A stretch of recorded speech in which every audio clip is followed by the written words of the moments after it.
Del Santo Evangelio según San Juan, capítulo 10, versos 11 al 18.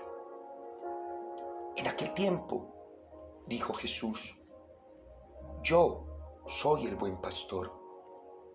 El buen pastor da su vida por las ovejas. El asalariado, que no es pastor ni dueño de las ovejas, ve venir al lobo, abandona las ovejas y huye. Y el lobo las roba y las dispersa. Y es que a un asalariado no le importan las ovejas. Yo soy el buen pastor, que conozco a las mías y las mías me conocen. Igual que el Padre me conoce y yo conozco al Padre, yo doy mi vida por las ovejas. Tengo además otras ovejas que no son de este redil. También a esas las tengo que traer y escucharán mi voz, y habrá un solo rebaño y un solo pastor. Por esto me ama el Padre, porque yo entrego mi vida para poder recuperarla. Nadie me la quita, sino que yo la entrego libremente. Tengo poder para entregarla y tengo poder para recuperarla. Este mandato he recibido de mi Padre. Palabra del Señor, gloria a ti, Señor Jesús. Hoy nos propone la Iglesia continuar con la reflexión de Jesús, buen pastor. El buen pastor que da la vida por las ovejas, como lo hizo Jesucristo, que en la cruz dio la vida por nosotros. No nos abandona, está con nosotros, nos conoce y por eso dio la vida por nosotros, para salvarnos, para rescatarnos, para redimirnos. Nos conoce. Y esa expresión, yo conozco a mis ovejas, es de una profundidad inmensa, y más que una profundidad, de una paz interior. Es que solo escuchar que Jesús me conoce, eso llena de mucha alegría. Y no es el conocimiento que nosotros de pronto creemos, que conoce nuestros actos, nuestra vida, nuestra existencia, para ver cómo nos juzga, cómo nos condena, cómo nos regaña, que es muchas veces la idea que tenemos cuando decimos que el Señor nos conoce, como una idea muy moralista. Y sí, está bien, también eso lo conoce el Señor, pero la profundidad de yo conozco a mis ovejas es más allá de los elementos morales. Yo creo que tenemos que superar esa etapa y descubrir que Jesús conoce todo de mí. Conoce mis anhelos, mis proyectos, mis desilusiones, mis fracasos, mis temores, mis angustias, mis soledades, las ingratitudes. Conoce todo de mí, qué persona viene para quedarse o qué persona viene y de pronto hace daño. El Señor nos conoce. Incluso sabe todo lo que nos rodea. Por eso, como decía ayer, va adelante para cuidar y proteger. Por eso dio la vida por cada uno de nosotros, para rescatarnos, para decirnos, vales mucho, para decirnos, eres importante, para decirnos, estoy contigo, para decirnos, no te abandono, para decirnos, veo venir el lobo y no quiero que te haga daño, para decirnos, estoy aquí, y para decirnos, escuchen mi voz, escuchen mi voz. Claro, y esa es la segunda línea más importante de este texto. Escuchemos al Señor. Él tiene palabras para darnos, pero palabras de vida, palabras de consuelo, palabras que motivan, palabras que alientan, palabras que levantan. Viene a mi mente aquella canción que entonamos mucho. Yo sé que mi Redentor me tiene que levantar del polvo de donde estaba a otro mejor lugar. Bueno, que esa sea la motivación de este día. Volver la mirada a Jesucristo, el buen pastor.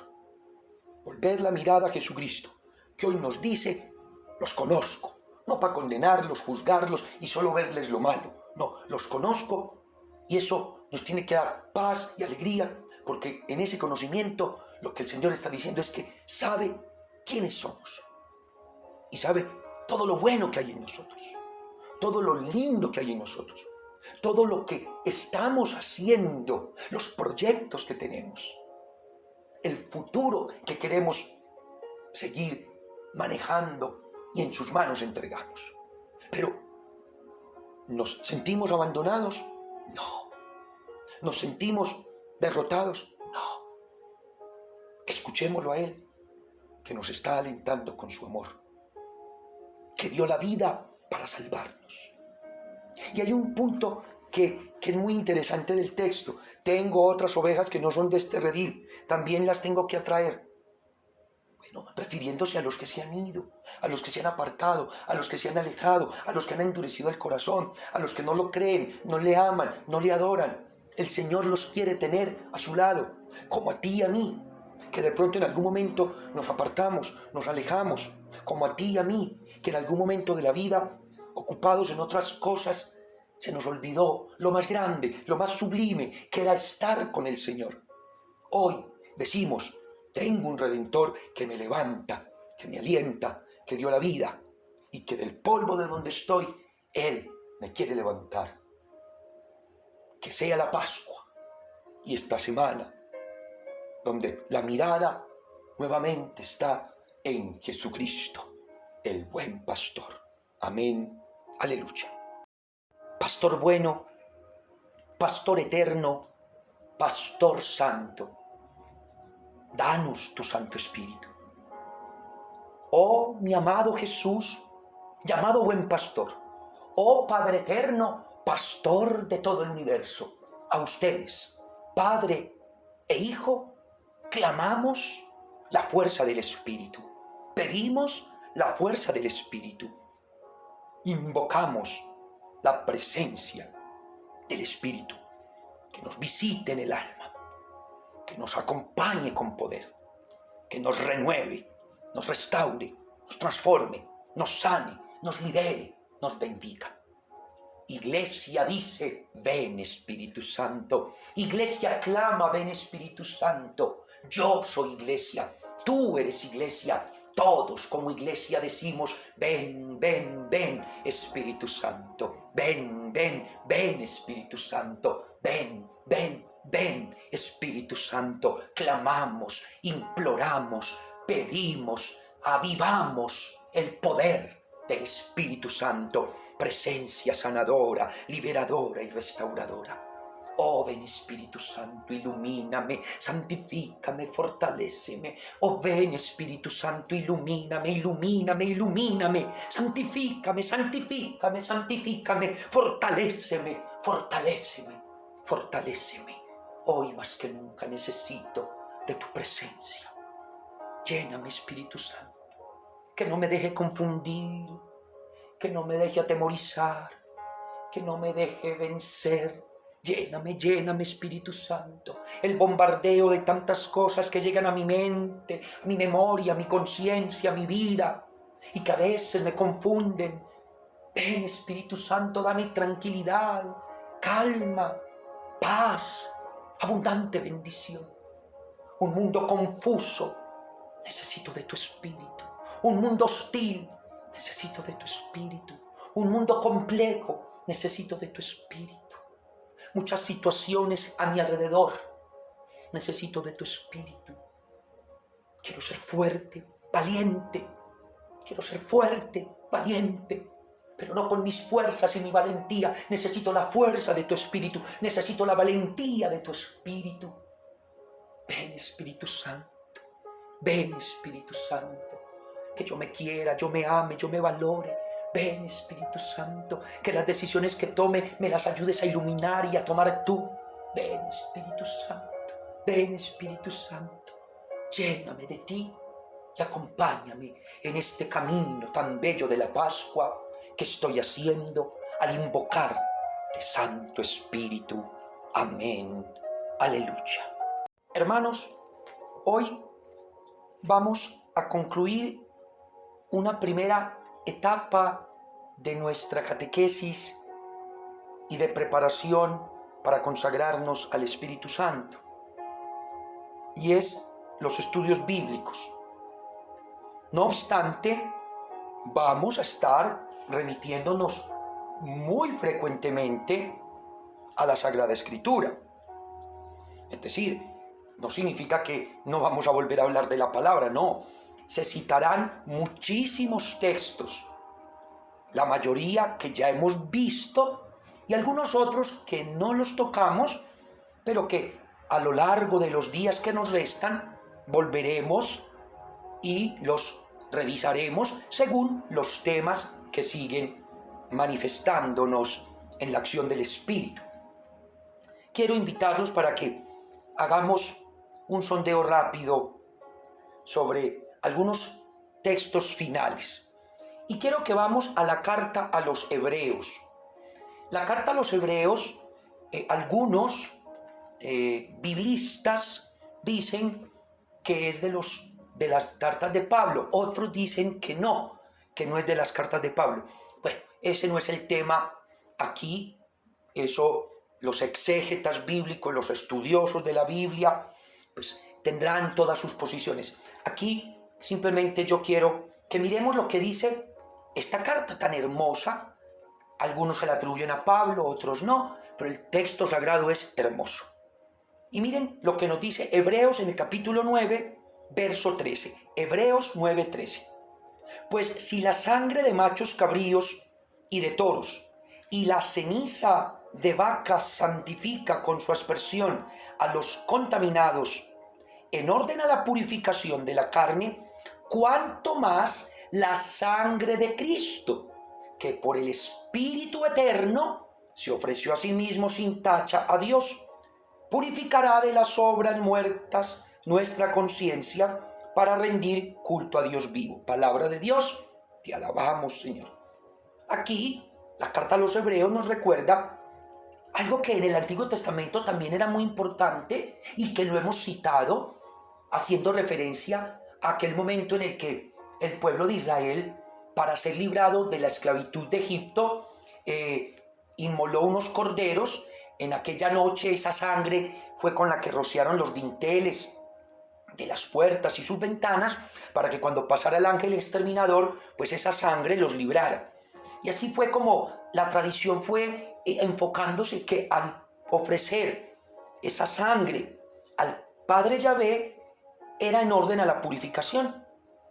Resulta que entonces el texto dice, pues si esa sangre de machos cabríos, de toros y de vacas se ofrecía como purificación, ¿cuánto más? Y aquí es donde viene lo importante. ¿Cuánto más la sangre de Cristo? Pues es la sangre del Señor, es la sangre del Hijo, del Redentor, del Mesías. Por eso la Iglesia dice, ya no se necesitan más corderos, ya no hay que inmolarle a Dios corderos, porque Cristo fue el cordero inmolado para siempre. Su sangre perpetuamente está en la Eucaristía inmolándose y ofrecida. Y dice, ¿cuánto más la sangre de Cristo? Que por el Espíritu Eterno, es un título muy lindo, el Espíritu Eterno, o sea, el Espíritu Santo, se ofreció a sí mismo sin tacha a Dios, que ha de purificar todas nuestras obras para que demos un verdadero culto a Dios. Entonces, la carta a los Hebreos hace referencia al sacrificio de Cristo, que es un sacrificio obrado también por la misma fuerza del Espíritu Santo. Claro, el Espíritu Santo acompaña a Cristo y en el sacrificio de la cruz el Espíritu Santo está presente. Entremos a la carta de Santiago. carta a Santiago. Recuerden que la carta a Santiago son solo 5 capítulos, por lo tanto búsquenla bien para que no se les pierda la búsqueda. Estamos en las últimas páginas de la Biblia. Esta carta a los hebreos apenas termina las cartas de Pablo. Luego viene la que estamos en este momento citando, la carta a Santiago. La carta a Santiago está entre las epístolas llamadas católicas. Esta carta a Santiago es corta y miren lo que dice el capítulo 4, verso 4 y siguientes. Santiago 4 y siguientes. Adúlteros, ¿no saben que la amistad con el mundo es enemistad con Dios? Cualquiera, pues, que desee ser amigo del mundo se constituye el enemigo de Dios. ¿Pensáis que la Escritura dice en vano: tiene deseos ardientes el Espíritu que Él ha hecho habitar en nosotros? Más aún, da una gracia mayor. Por eso dice: Dios resiste a los soberbios y da su gracia a los humildes. Palabra de Dios, te alabamos, Señor. Santiago hace referencia a que si hay amistad nuestra con el mundo, es porque entonces hemos entrado en enemistad con Dios. Y nadie puede decir que es amigo del mundo y amigo de Dios. O se es amigo de Dios y enemigo del mundo. Entendiendo no como que todo lo del mundo es malo, porque mucha gente se fanatiza y dice, todo el mundo es malo. No, hay cosas en el mundo que son buenas. Y hay otras cosas en el mundo que, aunque son buenas, no son correctas. Y hay otras cosas en el mundo que definitivamente ni buenas ni correctas, porque nos pueden dañar. Y ahí es donde tenemos que estar nosotros alertas. Y ahí es donde obra Santiago diciendo, ¿acaso piensan que la Escritura dice en vano que el Espíritu tiene deseos ardientes de habitar en nosotros? Miren qué profundidad la de Santiago. Hace referencia a que el Espíritu Santo tiene el deseo ardiente de habitar en nosotros. Y si yo lo dejo habitar en mí, por ese deseo ardiente que tiene el Espíritu Santo de morar en mí, yo obraré según Dios y seré amigo de Dios. Siguiendo en la misma epístola de Santiago, pasamos al capítulo 5 de Santiago, pero en el verso 13, 14, 15 y 16. Miren tan hermosamente lo que dice aquí el apóstol Santiago referente a la venida del Señor, capítulo 5, versos 13 al 16. ¿Sufre alguno entre ustedes? ¿Está alguno alegre? Cante salmos. ¿Está alguno enfermo? Llame al presbítero de la iglesia, que ore sobre él y le unja con el óleo en nombre del Señor. Y la oración de la fe salvará al enfermo, y el Señor hará que se levante, y si hubiera cometido pecado, le será perdonado. Palabra de Dios. Te alabamos, Señor, haciendo referencia como la oración de la iglesia es oración de unción, haciendo también aquí referencia al famoso y regalo maravilloso de los óleos de los enfermos. Para quien tenía dudas de dónde estaba en la Biblia la unción de los enfermos, miren qué hermoso. ¿Sufre alguno? ¿Está enfermo? O si está alegre, cante salmos. Y si está enfermo, llame al sacerdote para que ore por él y le unja con el óleo en el nombre del Señor. Claro, ¿qué es ungir? Es pedir el Espíritu Santo, porque ya sabemos que la unción es referencia a la acción del Espíritu. Con el óleo, aceite. Miren ya cómo desde la antigüedad se habla de la unción con el óleo como una presencia del Espíritu Santo. Y miren, la oración de la fe salvará al enfermo, como el Espíritu Santo quiere habitar en medio de la iglesia a través de los sacramentos. Y aquí específicamente la unción con el óleo santo, que es unción del Espíritu en el que está enfermo. Entremos ahora a la primera epístola de Juan, o primera de Juan. En la primera de Juan vamos a encontrar 3 maravillosos momentos, 4 maravillosos momentos que podemos evidenciar aquí muy bellos. Primera de Juan, en el capítulo 2, primera de Juan, capítulo 2, versos 20 y 21. Mire lo que dice, primera de Juan 2, 20, 21. Pero sucedió así para poner de manifiesto que no todos son los de los nuestros. En cuanto a ustedes, que están ungidos por el Santo, y todos ustedes lo saben. Les escribo para que no desconozcan la verdad. Palabra de Dios, te alabamos, Señor. Primera de Juan. Y lo primero que dice Juan en esta primera carta de San Juan es eso. Les hablo a ustedes que están ungidos por el Santo. ¿Quién es el Santo? El Espíritu Santo. Y todos ustedes que lo han recibido. Bueno, por eso se nos pone de manifiesto que nosotros somos de Dios porque estamos ungidos por el Santo. Y luego dice en el mismo capítulo 2 de esta primera de Juan, pero ya en el verso 27 y 28, mire lo que dice. Desde el 26. Os he escrito esto respecto a los que tratan de engañarlos. Y en cuanto a ustedes, la unción que de Él habéis recibido permanece en ustedes y no necesitan que nadie les enseñe. Pero como su unción os enseña acerca de todas las cosas y es verdadera y no mentirosa, según os enseñó, permaneced en Él.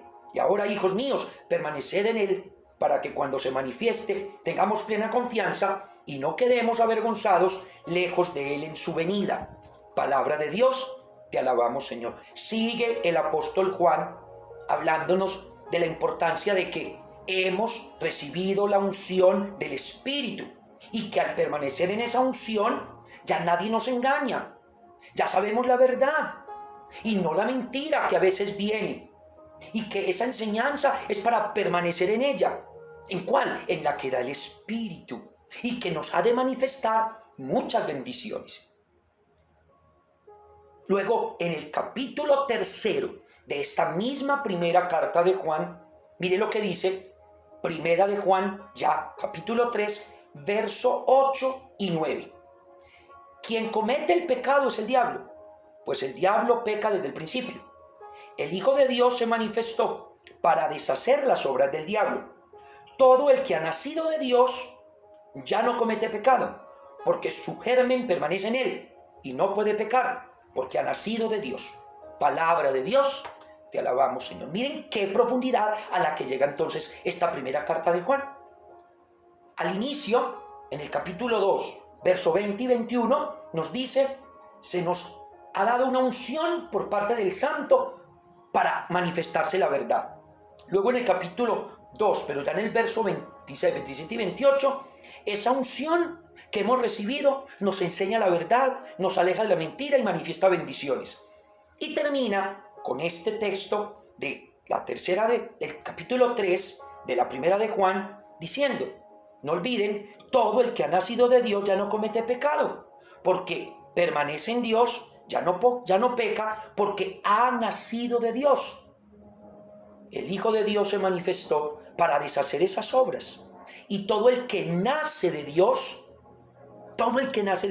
ya es un hombre nuevo en Cristo y bajo la fuerza del Espíritu. Entonces aquí el apóstol Juan hace referencia a la acción del Espíritu como aquel que nos hace nacer de nuevo para manifestarse que las obras del demonio ya fueron aniquiladas y que las obras que están obrando en nosotros y manifestándose en nosotros son obras de Dios. Y terminamos la primera de Juan con un texto precioso en el capítulo 4, porque esta primera de Juan solo tiene 5 capítulos. Y miren lo que dice el capítulo 4 en 2 momentos. Capítulo 4, verso 6. Primera de Juan 4, 6. Nosotros somos de Dios. Quien conoce a Dios nos escucha. Quien no es de Dios no nos escucha. En esto conocemos el espíritu de la verdad y el espíritu del error. Si somos de Dios, escuchamos su palabra. Y en esto nos damos cuenta que al escuchar su palabra se manifiesta el espíritu de la verdad.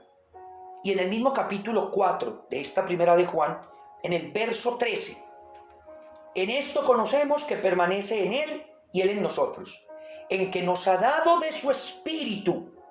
Nosotros hemos visto y damos testimonio de que el Padre envió a su Hijo como Salvador del mundo. Palabra de Dios, te alabamos, Señor. Y con esto, Juan, en su primera epístola, cierra con broche de oro. ¿Cómo conocemos que Dios permanece en nosotros y nosotros en Él? porque el Espíritu Santo que habita nos hace vivir en él. El Espíritu Santo recibido en el bautismo nos hace vivir en esa gracia. Y el Espíritu Santo que avivamos, que invocamos, que pedimos siempre, nos hace estar en esa hermosa gracia. Ahora miremos lo que dice la epístola de Judas. Obviamente este Judas no es Judas Iscariote, es Judas Tadeo. Es de las epístolas más pequeñas, no tiene capítulo, porque solamente son unos versículos. La epístola de Judas tiene 25 versículos. Es el último libro de las cartas católicas. Está antes del Apocalipsis. Y solamente, vuelvo y les digo, tiene 25 versículos nomás. No tiene capítulos, porque solamente son 25 versículos. Muchas veces uno no la alcanza ni a leer y siendo tan cortica. Cualquiera la puede leer, no se demora uno leyéndola pues ni 5 minutos, pues que son 25 versículos. Pero miren la profundidad de lo que dice esta carta tan pequeña que muchas veces uno no sabe ni que está en la Biblia, la carta de Judas Tadeo, vuelvo y les repito, como las anteriores que eran las de primera de Juan, segunda de Juan y tercera de Juan. Pero de las que hablamos solamente son de la primera de Juan, que lo citamos varias veces. Porque es que San Juan escribió el Apocalipsis, el Evangelio y esas 3 cartas. Miren lo que dice Judas en el verso 20. Pero vosotros, queridos, edificándoos sobre vuestra santísima fe y orando en el Espíritu Santo, manteneos en la caridad de Dios, aguardando la misericordia de nuestro Señor Jesucristo para vida eterna. Palabra de Dios, te alabamos, Señor. Como el apóstol Judas invita a la comunidad a edificarnos en la fe y a orarle al Espíritu Santo. ¿Para qué? Para mantenernos en el amor a los demás, para guardar la misericordia de Jesús y para obtener la vida eterna. No vacilemos, orémosle al Espíritu Santo. Y como dice Apocalipsis, en el capítulo final, capítulo 22, Apocalipsis tiene 22 capítulos. Solo voy a citar el versículo del capítulo 22, el verso 17. El Espíritu y la novia dicen, ven, que nos ayude el Espíritu Santo a todos que somos la iglesia. La novia es la iglesia. La novia es la iglesia. Y el Espíritu Santo. Pidámosle al Espíritu que todos como iglesia digamos, ven pronto, Señor, porque todos sabemos que Cristo volverá. Que esta consagración al Espíritu Santo nos anime, nos fortalezca y nos haga pedir como iglesia, ven pronto, Señor. El Espíritu y la iglesia lo claman y tú y yo también lo clamamos. Amén, aleluya.